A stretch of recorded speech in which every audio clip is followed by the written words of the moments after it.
Welcome to The Sit Down. I'm your host, Patrick Bet-David. In today's episode, we're going to talk about lessons in failure with four amazing individuals. One of them being Ric Flair, who's a 16-time world champion by the WWE. Then we have Jordan Belfort, who was the story of Wolf of Wall Street, the man that went from nothing to making $48 million a year, then goes to prison. He's going to talk about what mistakes he made. Then Kris Paronto, a very good friend of mine, who was a Ranger, the story of 13 Hours Benghazi. He's one of the guys. Tonto was his nickname. He'll talk to you about how he didn't make it to Ranger School the first time. And obviously my good friend Kevin Hart, 150 million followers today on social media, $69 million income last year, fills up a football stadium. But did you know just 9 years ago, he owed the IRS $500,000. How did he overcome that? So with that being said, here's Kevin Hart. You know, you're talking about having no idea what money is to making your first good amount of money. I mean, that $25,000 check was a real thing. When I did NACA and I made all that money from them schools, and then they took all that money out my check for taxes, and I was like, wait, what? Who? Why? First lesson of taxes. Yeah, what's going on? What the f is going on here? What is this? You know, these are all things that become educational, hardcore moments that you have to deal with at the time. But when I got my first deal was $225,000, and that was from ABC. ABC gave me $225,000. It was a holding deal. That's money. I'm rich. Yeah. I'm about to buy my mama a house and a car. Got to get my brother a house. Because it's one check. Yeah, but I'm getting a lot of houses. This is how you think. I don't know your no watch. better. You bought your first watch. Yeah, you got a watch. Gotta get me a watch. Brought a bunch of throwback jerseys. Need those. Gotta get me some throwback hats to match the jerseys. Hey man, you know I got a business manager now. He running that. Hey, real quick, shift this money so I can use this. Kevin, you don't have any money. Excuse me? What do you mean? I got money. I just had $225. Kevin, well, we never paid taxes on the money, so now you're actually in the hole because you ran through the money. You gave out so much.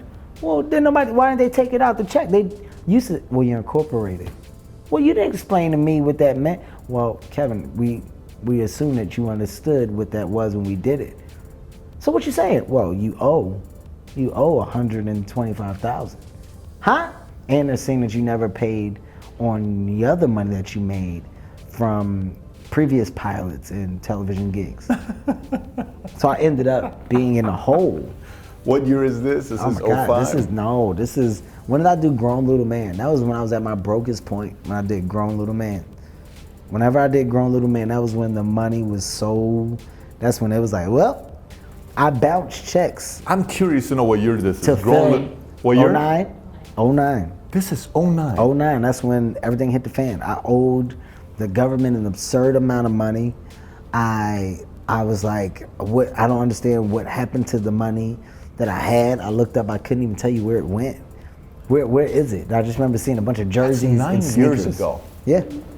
Unbelievable. And I remember saying, I said, man, if you give me a second chance, give me a second chance. You gotta think, this was the movies. I did Soul Plane at the time. I had some TV shows. I had like my Scary Movie 3s, 4s. I had all of this stuff, but I didn't pay tax. Nobody told me. I didn't understand. You've already done all these things, and nobody told. I knew nothing. So I ended up owing like $500,000. It was like a weird number. And I was like, yo, I said, give me a second shot. I said, it'll never happen again. I remember I said, it'll never happen again. I learned my lesson. I just got to figure out how to recover. And that's when I went back to the heavy stand-up grind, had some popularity. I had a little bit of recognition with my face. People would go, oh, that's the guy. So I started doing comedy clubs. I started selling out comedy clubs. And the business manager I had at the time, I fired. I wanted to understand how to control my money, deal with my money, make sure I see my checks, sign all my checks. And I said, I want to take the absolute minimum amount for myself, and everything else, I'm just gonna put in an account. I'm gonna call it a tax account. And until I get that number back, plus a percentage on top of it, I'm gonna live off of that minimal amount. You made that decision at that time. I had no choice, yes. And then once I got out the hole, in like a year and a half. Yeah. Got out the hole from all the comedy clubs. And then I said, Took I'm you a gonna year and a go- half to pay off the 500,000. Yeah, because I was doing comedy clubs. So I was Got making it. 15 grand, 8 grand, 10 grand, 9 grand. I was doing well. You got to at make the $1 comedy million clubs. to pay $500,000 because Well, it's, you know, everything the is. next year, I dedicated the same thing so I could get out that hole even more. Yep. So I paid that back, and then the following year, I did the same thing so I could be double out the hole. So I'm in a hole 500, but you really do need $1 million. Yes. You need that. Yeah. But because the government, it was so long, I was able to get a little bit of a break in the amount of money I owed. So I settled for a less amount. It was still a chunky amount, but I ended up paying probably like $700 total to get out. But it took me a year and a half, 2 years to Wow. do that.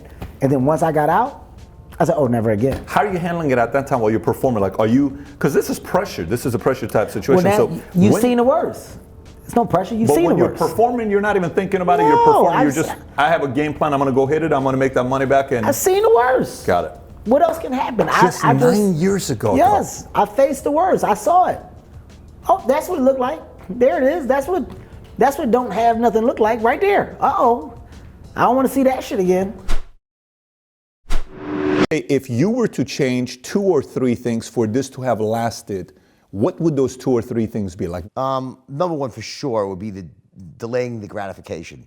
That's a problem that a lot of young entrepreneurs have, and I learned that the hard way. Is that good things take time, and there were some moves I made that made me a lot of money in the short term, but then created problems for me over the long term. And for example, like Steve Madden Shoes is one of my companies, right? I remember that. Yeah. I was the majority shareholder of Steve Madden Shoes. If I had not had that problem from all the stuff I did earlier, I would have made $700 million or $1 billion Just on off that. of Steve Madden. Just off of that one Wow. deal versus making $20, $30 million. Got it. Because I was forced to sell it too early, right? That's one example. And there's so many other examples just like that where, for instance, if I would have not gotten in trouble, I would have made the .com boom and been positioned to have the biggest firm out there during internet craze. I would have made it billions off of that. So while I made a little bit of extra money sooner, it cost me a lot more over the long term by not playing that sort of long game, playing the short game. And I think that's a big mistake a lot of people make. And it's something that I learned really was crystallized when I wrote my first book, The Wolf of Wall Street, because that took me a year to write. I didn't make anything while I was writing it. I mean, I got some advances, very small, Sure. right?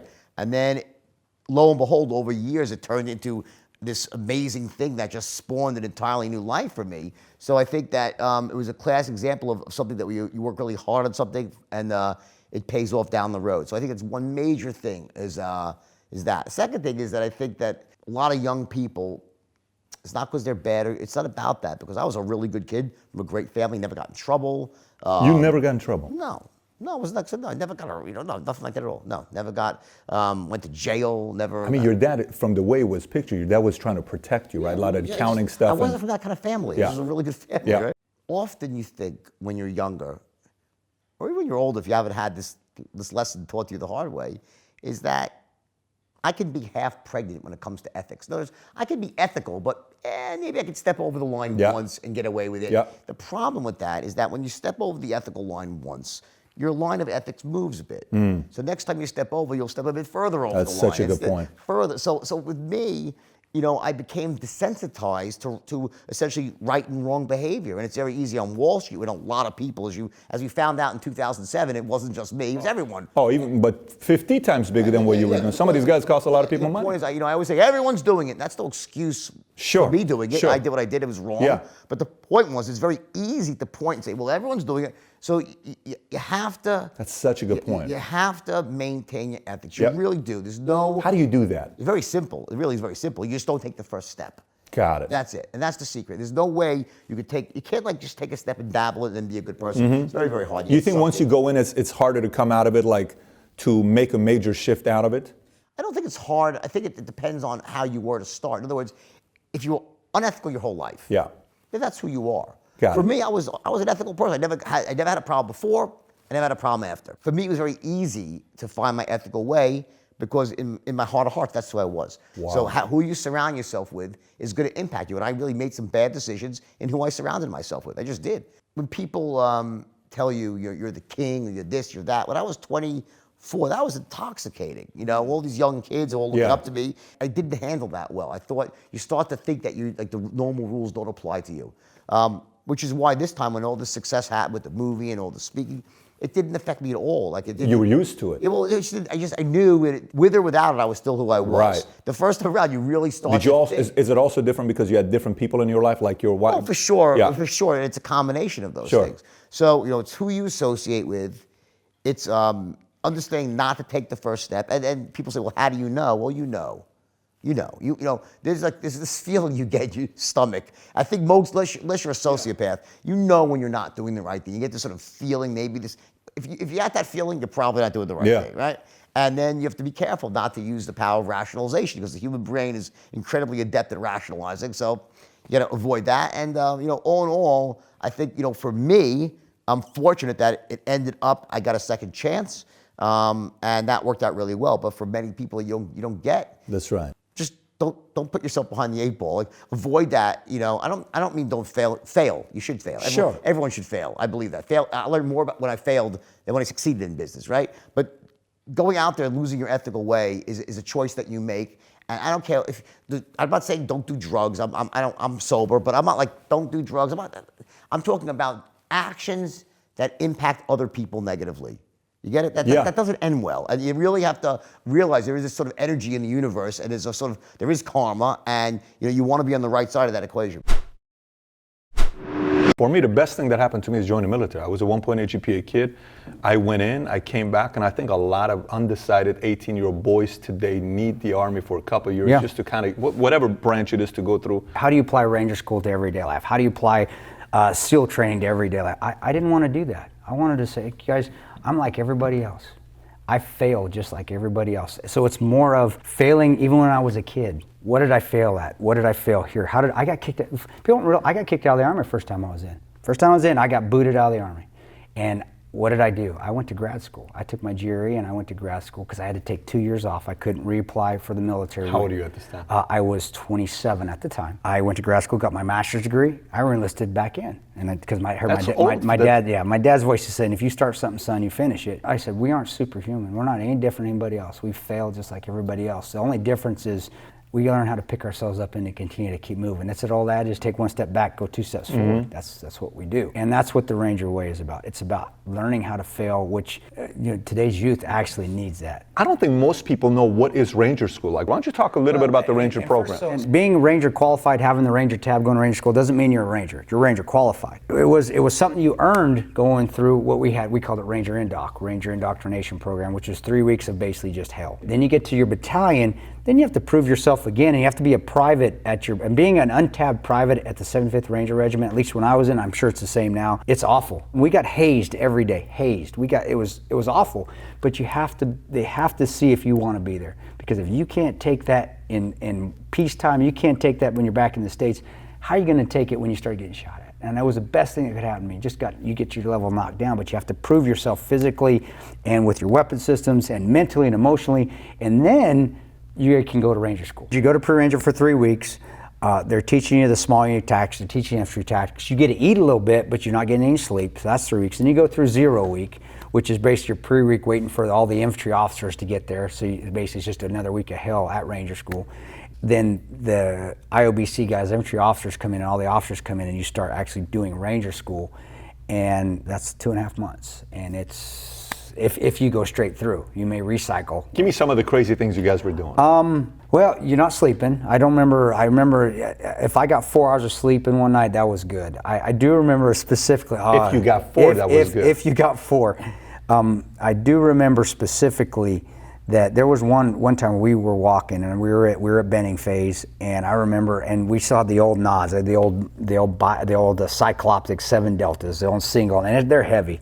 And I remember we're walking and it's starting to rain. It's just like, can this get any worse? We already messed up our op. We already didn't get our goes. I was one of the team leaders. I didn't get my go at my station where you have to get graded. And I'm walking up the hill, and then it starts pouring on us.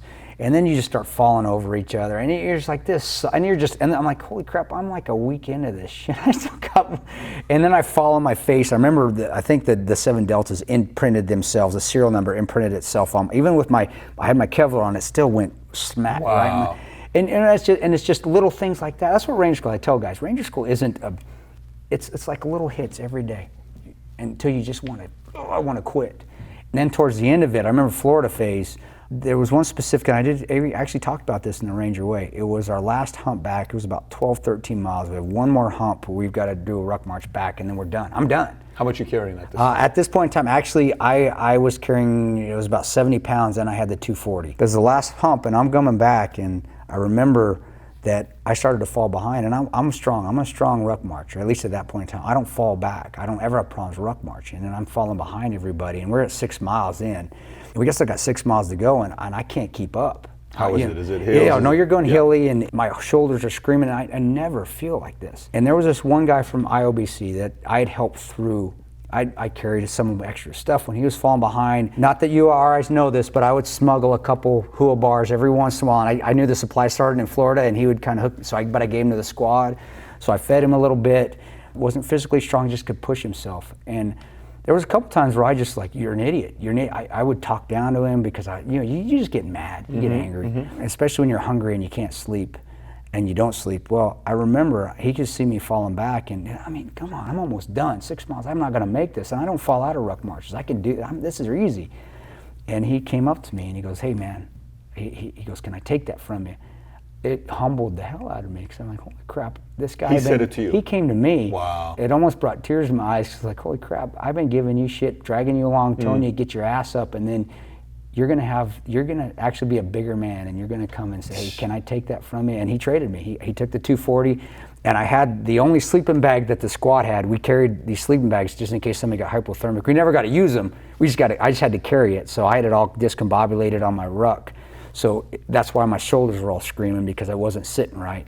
And he got it fixed for me, and I made it. I was like, oh, okay, and I took off, and I was fine. That was it. But it was just one of those things and that really showed me, even though I passed and I got through and I was miserable and it sucked and we were freezing, that showed me, he showed me character. He showed me that sometimes, the guy that you're thinking not gonna make it, the guy that you're giving crap to, that yes, you're helping, but really you're helping him maybe out of pity more than anything else.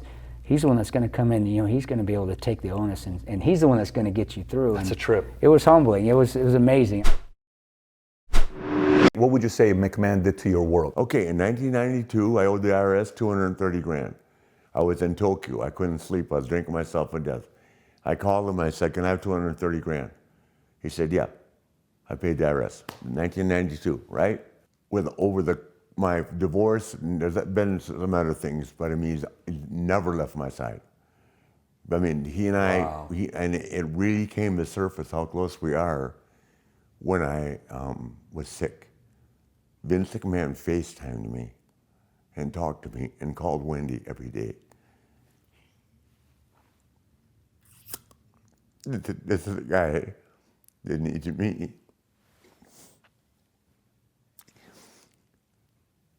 Like he did the whole. Does that make sense? Wow. I didn't bring him anything except a lot of talent, and I was easy to get along with. But I didn't come to it all. I was 40 years old. What if I'd gone when I was 30, right? But that would change the course of history. When I was getting divorced in 2005, he lent me $800,000 in increments over a 3-year period to pay the lawyer, pay my ex-wife, to live. He said, I said I wouldn't lend my own son this damn money. And then he called me and said, if you want to go upside down, I won't hold it against you. But I paid him back every time. Are you kidding me? So I'll pat myself on the back for that. But it was rough, because phantom income, you still got to pay taxes on it. That makes sense? Of course. So 800 is like 1.5. But to have this guy